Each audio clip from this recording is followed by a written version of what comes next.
വിശ്വാസം എന്നതോ ആശിക്കുന്നതിൻ്റെ ഉറപ്പും കാണാത്ത കാര്യങ്ങളുടെ നിശ്ചയമാകുന്നു. അത് ഇംഗ്ലീഷിൽ ഇങ്ങനെയാണ് പറയുന്നത്: now faith is the substance of things hope for, the evidence which things not seen. എന്ന് വെച്ചാൽ അതിൽ രണ്ട് കുറിവാക്യങ്ങളാണ് ഞാൻ പറയുക എന്നുള്ളത്. വിശ്വാസം എന്നതാണ് നമ്മുടെ ഏറ്റവും വലിയ സബ്ജക്റ്റ്. അതിലുള്ളത് ആശിക്കുന്നതിന് ഉറപ്പ്. ആ ഉറപ്പെന്ന വാക്കിലും അതുപോലെ കാണാത്ത കാര്യങ്ങളുടെ നിശ്ചയം. വിശ്വാസം എങ്ങനെ വരും? കാണാത്ത കാര്യങ്ങളുടെ നിശ്ചയം, അതൊരു ഉറപ്പും.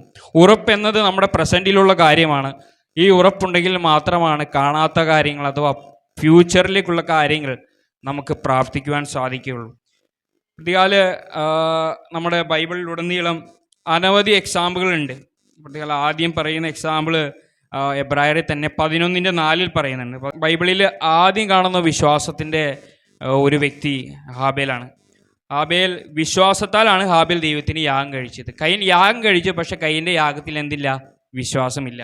അതുകൊണ്ട് അവസാനത്തെ വാക്യം പറയുന്നു, മരിച്ച ശേഷവും അവൻ വിശ്വാസത്താൽ സംസാരിച്ചു കൊണ്ടിരിക്കുന്നു. ഇപ്പോഴും സംസാരിച്ചു കൊണ്ടിരിക്കുന്നു. അപ്പോൾ എന്തു ചെയ്തു? ഏബൽ ടോട്ടസ് faith can save our souls. എന്ന് വെച്ചാൽ നമ്മുടെ ഉള്ളിലുള്ള ആത്മാവിനെ അവൻ വിശ്വാസത്താൽ യാഗം കഴിച്ചതുകൊണ്ട് അവൻ്റെ ഉള്ളിലുള്ള ആത്മാവിനെ അവന് രക്ഷിക്കുവാൻ ഇടയായി. അതാണ് ഹാബേലിൽ വരുന്ന നമുക്ക് കാണുന്ന ഒരു പ്രത്യാശ. രണ്ടാമത് അത് തന്നെ എബ്രായർ 11:7 നമുക്ക് നോഹയെ പറ്റി പഠിക്കുവാൻ സാധിക്കും. വിശ്വാസത്താൽ നോഹ അതുവരെ കാണാത്തവയെക്കുറിച്ച് അരുളപ്പാട് ഉണ്ടായിട്ട് ഭയഭക്തി പൂണ്ട് തൻ്റെ കുടുംബത്തിൻ്റെ രക്ഷയ്ക്കായിട്ട് ഒരു പെട്ടകം തീർത്തു. അതിനാൽ അവൻ ലോകത്തെ കുറ്റം വിധിച്ച് വിശ്വാസത്താലുള്ള നീതിക്ക് അവകാശിയായി തീർന്നു. എന്ന് വെച്ചാൽ ഇംഗ്ലീഷിൽ പറയുമ്പോൾ Noah total faith can save our families. ആബേലിനെ പറയുമ്പോൾ ആബേൽ തൻ്റെ ഉള്ളിലുള്ള ആത്മാവിനെ രക്ഷിക്കുവാനൊക്കെ ഇടയായി തൻ്റെ യാഗത്തിലൂടെ. എങ്കിൽ നോഹ തൻ്റെ വിശ്വാസത്തിലൂടെ തൻ്റെ കുടുംബത്തെ മുഴുവൻ രക്ഷപ്പെടുത്തുവാനൊക്കെ ഇടയായി. പ്രതിയാൽ നമ്മുടെ കുടുംബത്തിലുള്ളവരെ രക്ഷപ്പെടുത്തേണ്ടത് നമ്മുടെ ഓരോരുത്തരുടെയും കടമയാണ്. എങ്ങനെ നമുക്ക് കടമ നിർവഹിക്കാൻ പറ്റും? നമ്മുടെ വിശ്വാസാലുള്ള പ്രാർത്ഥന, നമ്മുടെ വിശ്വാസാലുള്ള ജീവിതം, ഇതിലൂടെയൊക്കെ നമുക്ക് നമ്മുടെ കുടുംബത്തെ മുഴുവനായിട്ട് നമുക്ക് രക്ഷപ്പെടുത്തുവാൻ സാധിക്കും. അടുത്ത ഒരു പറയുന്ന വ്യക്തിയാണ് നമുക്കെല്ലാവരും നമുക്ക് പിതാവായ അബ്രഹാം. അബ്രഹാമിനെ പറ്റി പറയുകയാണെങ്കിൽ എബ്രായർ 11:8 വിശ്വാസത്താലാണ് അബ്രഹാം തനിക്ക് അവകാശമായി ലഭിക്കുവാനിരിക്കുന്ന ദേശത്തേക്ക് പോകുന്നത്. പ്രതികാല അബ്രഹാമിനെ സംബന്ധിച്ച് താൻ ആയിരിക്കുന്ന ദേശത്ത് വളരെയധികം സെറ്റിൽഡാണ്. അവിടെ തനിക്ക് എല്ലാവിധമായ സമ്പത്തുകളുണ്ട്. എന്നാൽ കർത്താവ് പറയുമ്പോൾ പോകാനിരിക്കാൻ പറ്റില്ല. കാരണം അദ്ദേഹത്തിൻ്റെ ഉള്ളിൽ എന്തുണ്ടായിരുന്നു? വിശ്വാസമുണ്ടായിരുന്നു. അപ്പോൾ വിശ്വാസത്താലാണ് അബ്രഹാം തനിക്ക് അവകാശമായി കിട്ടുവാനിരിക്കുന്ന ദേശത്തേക്ക് പോകുന്നത്. പക്ഷേ എങ്ങോട്ടേക്കാണെന്ന് അറിയില്ല. കാരണം ഈ നാളെ ഞാൻ പോകുമ്പോൾ എനിക്കറിയാം നാളെ ഞാൻ എങ്ങോട്ടേക്കാണ് പോകുന്നത്. എൻ്റെ ഫ്ലൈറ്റ് എപ്പോഴാണ്? 6:50 ഞാൻ അവിടെ എത്തുന്നത് എത്ര മണിക്കായിരിക്കും? 9 മണിയായിരിക്കും. 9 മണി ചെക്ക് ഔട്ട് ചെയ്ത് കഴിയുമ്പോൾ എനിക്ക് ബാഗ് എടുത്ത് കഴിയുമ്പോഴത്തേക്കും ഡ്രൈവർ വരും. ഡ്രൈവർ വന്നു കഴിഞ്ഞാൽ ഞാൻ ഏത് ഹോട്ടലിൽ പോകുന്നു എനിക്കറിയാം. ട്രഫൻ ഹോട്ടലിൽ പോകും. ആ ഹോട്ടലിൽ ഞാൻ സ്റ്റേ ചെയ്ത് പിറ്റേന്ന് എനിക്ക് ചോപ്പർ വരും. ചോപ്പറിൻ്റെ ടൈമിംഗ് ഓൾറെഡി എനിക്ക് മനസ്സിലാണ്. 8 മണിക്കാണ്. 8 മണിക്ക് കൃത്യമായിട്ട് അവിടെയും ചെക്ക് ഇൻ ചെയ്യണം, ചെക്ക് ഔട്ട് ചെയ്യണം.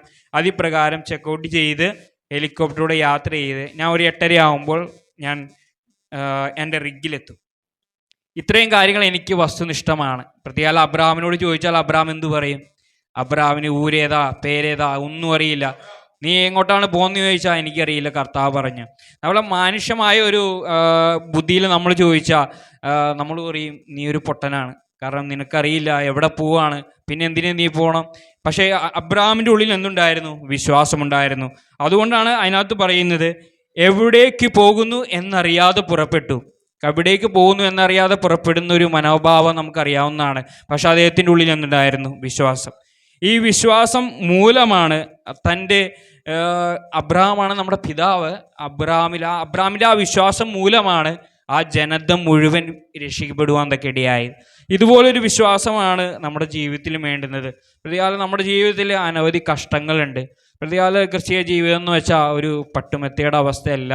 ജീവിതത്തിൽ അനുദിനം വിഷമങ്ങളും സന്തോഷങ്ങളും ഒക്കെയുണ്ട്. ആ സങ്കടത്തിൻ്റെ അവസ്ഥകളിലും നമ്മൾ അടിയുറച്ച് വിശ്വസിക്കേണ്ട ഒന്നാണ്. വിശ്വാസത്താൽ നമുക്ക് ഈ നദി നീന്തി കടക്കുവാൻ സാധിക്കുന്നതല്ല. പ്രതികാല വിശ്വാസത്താൽ നമുക്ക് മുമ്പോട്ട് പോകാൻ സാധിക്കും. അടുത്തൊരു വ്യക്തിയെ പരിചയപ്പെടാം. എബ്രായർ തന്നെ 11:20 പറയുന്നു. ഇവിടെ ആരാണ് അനുഗ്രഹിക്കുന്നത്? ഇസാക്ക് തൻ്റെ മക്കളെ അനുഗ്രഹിക്കുകയാണ്. എന്ന് വെച്ചാൽ ഒരു ഫ്യൂച്ചർ എന്ന് വെച്ചാൽ ഭാവി കാലത്തേക്കുള്ള തൻ്റെ വിശ്വാസം അവരിലേക്ക് ഏൽപ്പിക്കുകയാണ്. എന്ന് വെച്ചാൽ വിശ്വാസത്താൽ തൻ്റെ ഫ്യൂച്ചർ ബ്ലെസ്സിങ്സ്, ഭാവി കാലത്തേക്കുള്ള അനുഗ്രഹങ്ങളാണ് ഇസാക്ക് തൻ്റെ മക്കളിലൂടെ അനുഗ്രഹിക്കുന്നത്. ആ തലമുറകളിലുള്ള അനുഗ്രഹങ്ങൾ എങ്ങനെ നമുക്ക് ഉണ്ടാവാൻ സാധിക്കും? വിശ്വാസത്താൽ മാത്രമേ നമുക്ക് പ്രാപിക്കാൻ സാധിക്കുള്ളൂ. അതുപോലെ നമ്മുടെ തലമുറകൾ അനുഗ്രഹിക്കപ്പെടണമെങ്കിൽ നമ്മളിലുള്ള വിശ്വാസം മൂലം മാത്രമേ സാധിക്കുകയുള്ളൂ.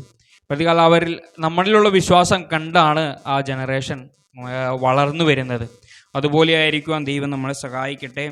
പ്രതികാല അവസാനത്തെ ഒരു വ്യക്തിയെ ഞാൻ നിങ്ങൾക്ക് മുമ്പിൽ പരിചയപ്പെടുത്താം. അത് മോശയാണ്.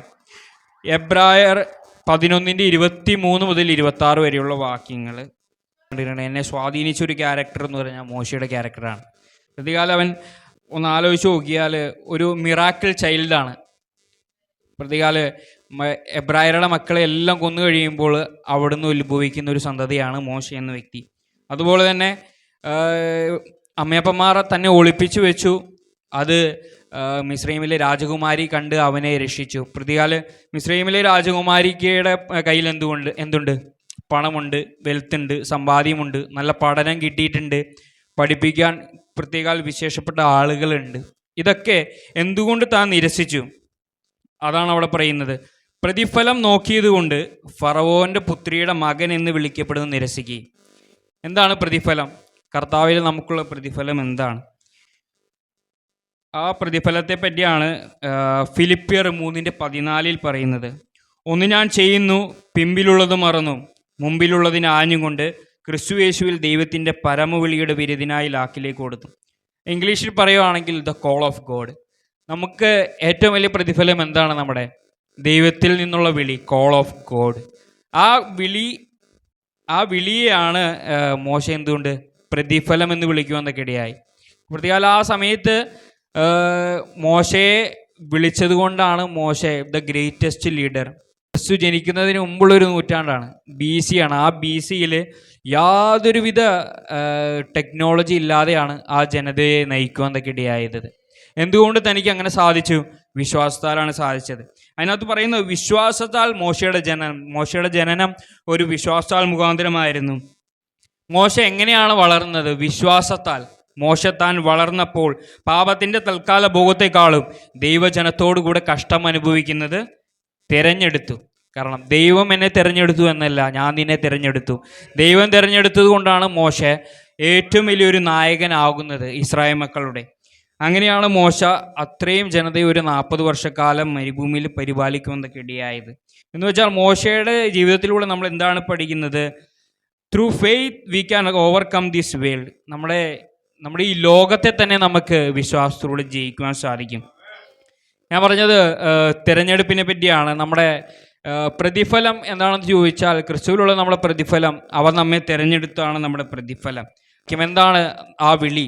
റോമർ 8:28 പറയുന്നു, എന്നാൽ ദൈവത്തെ സ്നേഹിക്കുന്നവർക്ക് നിർണയപ്രകാരം വിളിക്കപ്പെട്ടവർക്ക് തന്നെ. അത് റോമർ 8:28 പറയുന്നു. 2 തിമോഥെയോസ് 1:9 പറയുന്നു, അവൻ നമ്മെ രക്ഷിക്കുകയും വിശുദ്ധ വിളി കൊണ്ട്. അത് ദൈവത്തിൻ്റെ വിശുദ്ധകരമായൊരു വിളിയാണ് നമ്മളെ വിളിച്ചിരിക്കുന്നത്. അതുപോലെ തന്നെ 1 പത്രോസ് 2:9 പറയുന്നു, നിങ്ങളോ അന്ധകാരത്തിൽ നിന്ന് തൻ്റെ അത്ഭുത പ്രകാശത്തിലേക്ക് നിങ്ങളെ വിളിച്ചവൻ്റെ. ആരാണ് നമ്മളെ വിളിച്ചത്? കർത്താവായ യേശു ക്രിസ്തുവാണ്. ഈ വിളിച്ചവൻ്റെ സൽഗുണങ്ങളെ ഘോഷിപ്പാൻ തക്കവണ്ണം തിരഞ്ഞെടുക്കപ്പെട്ട ഒരു ജാതിയും രാജകീയ പുരോഹിത വർഗവും വിശുദ്ധ വംശവും സ്വന്തം ജനവുമാകുന്നു. വെറും ഒരു ചുമ്മാതൊരു വിളിയൊന്നുമല്ല. നമ്മളവിടെ ആരാണെന്ന് അതിനകത്ത് പറയുന്നത് തിരഞ്ഞെടുക്കപ്പെട്ട ഒരു ജാതിയാണെന്ന് പറയുന്നു. അതുപോലെ തന്നെ രാജകീയ പുരോഹിത വർഗമാണ്, വിശുദ്ധ വംശവും സ്വന്തം ജനവുമാകുന്നു, കർത്താവിൻ്റെ സ്വന്തം ജനതയായിരിക്കുന്നു. യോഹന്നാൻ 15:16 ഇപ്പോൾ പറയുന്നു, നിങ്ങൾ എന്നെ തിരഞ്ഞെടുത്തു എന്നല്ല, ഞാൻ നിങ്ങളെ തിരഞ്ഞെടുത്തു, നിങ്ങൾ പോയി ഫലം കായ്ക്കേണ്ടതിനും നിങ്ങളുടെ ഫലം നിലനിൽക്കേണ്ടതിനും നിങ്ങളെ ആക്കി വെച്ചും ഇരിക്കുന്നു. കാരണം എന്താണ്? നിങ്ങൾ എന്നെ തിരഞ്ഞെടുത്തു എന്നല്ല, ഞാൻ നിങ്ങളെ തിരഞ്ഞെടുത്തു. പ്രത്യേകം നാം കർത്താവിനെ തിരഞ്ഞെടുത്തു എന്നിരിക്കട്ടെ. ഇപ്പോൾ നമ്മളൊരു കടയിൽ പോയിട്ട് ഡ്രസ്സ് എടുത്തു വന്നിരിക്കട്ടെ. ഡ്രസ്സ് മേടിക്കുമ്പോൾ നമുക്ക് ഓക്കെയാണ്. തിരിച്ചു വന്നു കഴിയുമ്പോഴത്തേക്കും ഇതിൻ്റെ കളർ അല്പം മങ്ങിയതാണ്, 2 വാഷ് കഴിയുമ്പോഴത്തേക്കും ഈ കളറ് പോകാം, ഫെയ്ഡാവും എന്നൊക്കെ പറയും. പക്ഷെ കർത്താവ് നമ്മളെ തിരഞ്ഞെടുത്തുകൊണ്ട് നമുക്കൊന്നും പറയാൻ സാധിക്കില്ല. കർത്താവ് ആരെ തിരഞ്ഞെടുത്തിരിക്കുന്നു എന്ന് നമ്മൾ ജനിക്കുന്നതിന് മുമ്പ് കർത്താവ് നിർണയിക്കപ്പെട്ടിരിക്കുന്നു. അതുപോലെ തന്നെ നമ്മൾ ഈ കോളാണ് എന്ന് വെച്ചാൽ ദൈവത്തിൽ നിന്നുള്ള വിളിയാണ് നമ്മുടെ ജീവിതത്തിലുള്ള ഏറ്റവും വലിയ പ്രതിഫലം. അപ്പോൾ ക്രിസ്തു വിശ്വാസാൽ ആ എഫേസ്യർ 3:20 ഇപ്രകാരം പറയുന്നു, എന്നാൽ നാം ചോദിക്കുന്നതിലും നനയ്ക്കുന്നതിലും അത്യന്തം പരമായി ചെയ്യുവാൻ നമ്മിൽ വ്യാപരിക്കുന്ന ശക്തിയാൽ കഴിയുന്നവർ. ഈ നമ്മൾ ആദ്യം തന്നെ പറഞ്ഞു എബ്രായർ 11:1 വിശ്വാസം എന്നതോ ആശിക്കുന്നതിന് ഉറപ്പും കാണാത്ത കാര്യങ്ങളുടെ നിശ്ചയമാകുന്നു. അതുപോലെ തന്നെ ഏറ്റവും വലുത് കർത്താവിൻ്റെ വിശ്വാസം നമ്മളിലൂടെ രക്ഷയുടെ അനുഭവം അറിഞ്ഞിട്ടില്ലാത്തവരെയൊക്കെ അത് പഠിപ്പിക്കുവാൻ നമ്മളെ ഈ ദിവസങ്ങളിൽ ഉത്സാഹിക്കേണ്ടതാണ്.